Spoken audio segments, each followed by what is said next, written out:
অন্যান্য বছরের ন্যায় এই বছরও 5 দিন ব্যাপী অখিল ভারতীয় কল্যাণ আশ্রম ত্রিপুরার উদ্যোগে ছাত্র বিকাশ বর্গ অনুষ্ঠিত হয় উদয়পুর ত্রিপুরা সুন্দরী দ্বাদশ শ্রেণী বিদ্যালয়ে।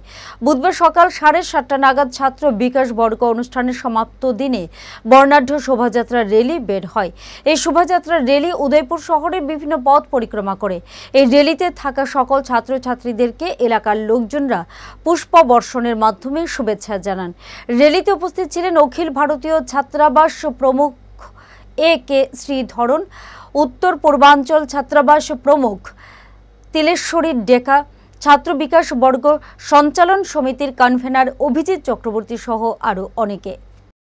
এটা অখিল ভারতীয় কল্যাণ আশ্রম ত্রিপুরা প্রান্ত প্রত্যেক বছর নেই আমাদের যোজনা অনুযায়ী আজকে 1979 সাল থেকে ত্রিপুরায় কল্যাণ আশ্রমের সূচনা হয়। ছাত্র বিকাশ বর্গ প্রত্যেক বছর হয়ে থাকে। এখানে ছাত্রদের আদর্শ এবং আদর্শ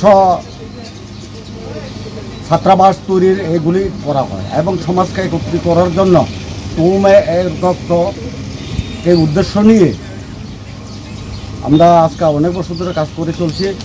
আমাদের কাজে হচ্ছে সমস্ত সমাজকে একত্রিত করা। জুড়ে থাকে বাঁধন